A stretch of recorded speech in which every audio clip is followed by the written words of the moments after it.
right here in the front. Great job on the show. I'm a huge fan. This question is for Shonda and Betsy and a little bit for Darby, too. I want to talk about Abby's monologue in this episode where she's talking to Olivia about being a big dog and being a monster. Favorite Abby moment ever. I thought it was great.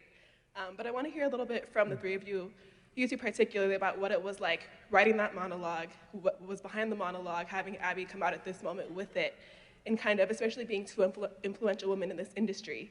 It's something that a lot of people struggle with, being a good guy or being a big dog, and I want to hear more about what that monologue was like coming out of you and what it was like writing it, what was behind it, just more about that moment. You know, what's interesting about that monologue is we've watched Abby struggle so many times with being a woman in the business that she's in the political world that she's in, and she's talked about it a lot. I think one of my favorite ones is when she's yelling at her boyfriend, when she's yelling at Leo about the fact that everything he does affects her. That's probably one of my favorite Abby moments. What happens to you happens to me. Yeah, what happens to you happens to me. It's one of my favorite Abby moments. Yeah. This one to me was very specific, and it's not necessarily about her being a woman. It's about being competitive. And it's about the fact that she's basically stood, and for me it is, it's about the fact that she's basically stood next to Olivia all this time. And she's watched everybody, and she knows what it means to watch people grab for power and get it. And she has never done that before. And you can tell that she wants it, and she's afraid of it. There's so many people who are afraid to go after what they want. And she knows what the cost of going after what you want in this town, that particular town is. I mean, in our version of Washington, which I am an optimist, so I believe our real Washington is not this place, but in our version of Washington, you lose your soul.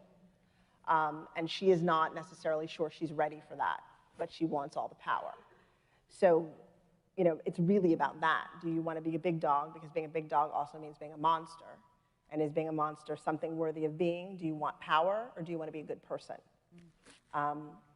Hopefully in our world, that's not necessarily the truth of where we're going, but in Abby's world, it is. And now I have like a really unglamorous story to tell you about that scene, about that day. I think right before the monologue, I talk about slit his throat and bathe in his blood. I'm speaking about what I would be doing to Cyrus, and we got the script. I saw the scene. I was like, wow, this is like Abby's she's like being tempted by the power, and this is like a whole new thing. And I thought it was fine. And literally 5 minutes before we went to rehearse the scene, I called our producing director, Tom Barrick, and I burst into tears. And I was like, I think this is what it is, but I'm not really sure. And we went to go rehearse it. And the best way to describe it was I felt like I knew Abby so well up to this point, and I knew Abby's moral compass. And I felt like I was going to swim for the first time ever, and I was getting pushed in the deep end, and I didn't know how to swim. So that's the metaphor that came to mind. So when we were filming it, it was really sort of unfamiliar, and I wasn't sure what it was going to look like or sound like coming out of my mouth. And it was kind of perfect because Abby doesn't really know. She's grappling with like, is this really what I want? It tastes good, it sounds good, but so I was kind of in the perfect place for it, but I had like a slight meltdown before we did it. Thank you for sharing. I need right back there is great. Anybody back there? Hi. Oh, sorry. Hey, girl. Hi. Wonderful. Thank you so much for being here. I wanted to know, what did you think about going back to school? I have some friends, and actually myself, who's gone back to school to get an MFA in film and television. And do you think that's necessary or something you need to do to be successful to make movies, or do you think it's something that's superfluous? And this is mainly for Shonda. Oh, okay. Sorry. This is for Shonda. I don't know. I mean, I think that for me, what I feel like, and I love school. I'm a big proponent of school. I would probably still be in school if I thought I could get away with it. Seriously, I really do love school. But I think that there's something about film school, especially now with the way technology is. I mean, you can make a movie on your cell phone. there's no world in which you can't be a filmmaker with no money, which is kind of delightful, and an equalizer, which is wonderful. And if you are a writer, you don't need film school to be a writer, because all you need is yourself and something to write on. The one thing that film school, I feel like, film school won't teach you how to write. Film school will teach you how to make contacts, perhaps, and give you access. And I think access is the most powerful thing you need in this town, and the thing that is most lacking, especially if you are a person of color, or a woman, or anybody who is not a straight white man. That is the hardest part. And other than access, I'm not sure. I mean, there's a lot of practice you can get in film school, and a lot of trying you can do in film school, and that's always beautiful.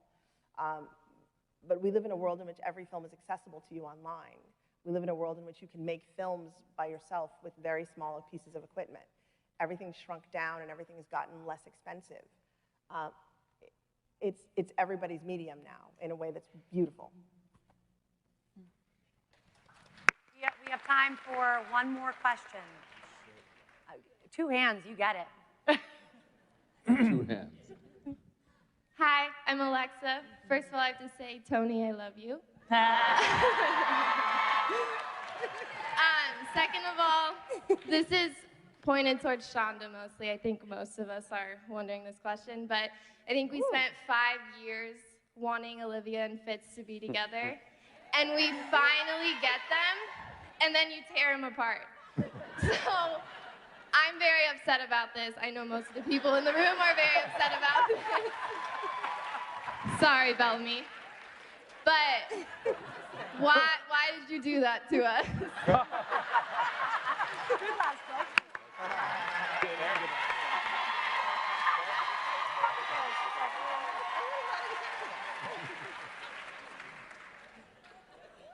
We're good?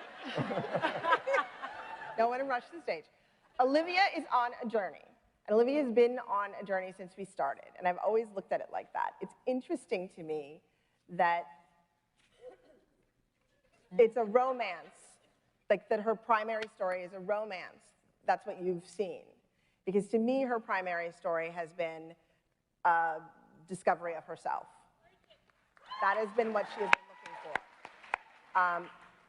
I'm happy that you have fallen in love with Fitz, because that is the journey. Well, because that is the journey that Olivia went on. You went on Olivia's journey with her. She fell in love with Fitz. She fell into a forbidden romance. She bought the fantasy. And then she got the fantasy, and then she discovered that the fantasy was not real. That does not mean that she does not love Fitz.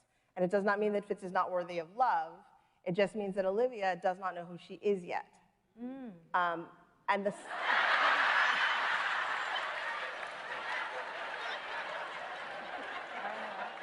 They're laughing at their own reaction. And the idea that they are together under the circumstances under which they were together, which was she was going to move into the White House and become Mellie, who was the unhappiest woman we've ever seen in our entire lives, is a farce. That she was going to surrender every single piece of herself, of who she was, to become a prisoner inside the White House and basically be an appendage of him, was not going to work. That was never going to work. And may none of you do that.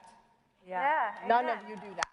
And so for Olivia, the breaking free of that, while painful, was the first step to realizing that she was not who she was supposed to be.